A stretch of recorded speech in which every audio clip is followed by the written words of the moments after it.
En introduction, on va présenter le cas d'une femme de 30 ans qui consulte aux urgences pour une chute sévère.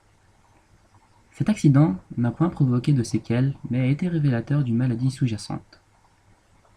À l'anamnèse, la patiente indique que depuis quelque temps, son acuité visuelle de l'œil gauche diminue. Elle admet aussi avoir des difficultés à marcher et ressent des fourmillements dans les membres. L'examen clinique révèle un signe de Babinski positif. Le signe de Babinski est une réponse en extension dorsale du gros orteil par stimulation de la plante des pieds. Ceci n'est pas pathognomonique d'une atteinte des voies pyramidales. On a aussi des réflexes exagérés au niveau des membres inférieurs.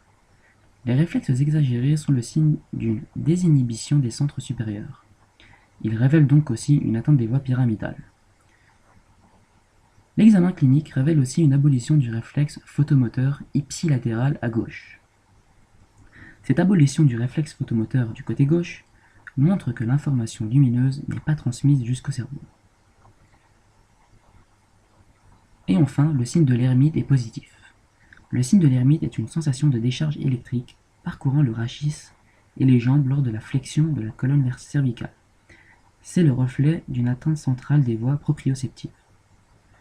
Le diagnostic retenu est donc la sclérose en plaques qui entraîne une névrite optique. Pour être sûr du diagnostic, on fait une IRM cérébrospinale. On détecte donc des lésions situées dans la substance blanche, ce qui confirme la sclérose en plaques. La sclérose en plaques est une maladie auto-immune chronique qui touche le système nerveux central. Elle est caractérisée par un processus de démyélinisation localisé dans la substance blanche. Le nerf optique peut être atteint et provoque donc la névrite optique, ce qui donne une perte partielle de la vision. Cette démyélinisation touche aussi le faisceau corticospinal, ce qui donnera un syndrome pyramidal et donc un signe de Babinski positif, des troubles de la marche ainsi que des réflexes exagérés.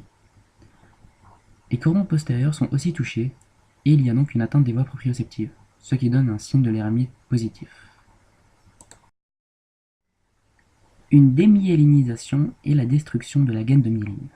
Cette démyélinisation a donc pour conséquence directe un ralentissement, voire un arrêt total de la conduction nerveuse. Vu que les informations visuelles et sensitives sont transmises par les nerfs, il en découle une baisse de l'acuité visuelle, des troubles pour contrôler correctement nos muscles ainsi que des sensations tactiles désagréables, comme les fourmillements.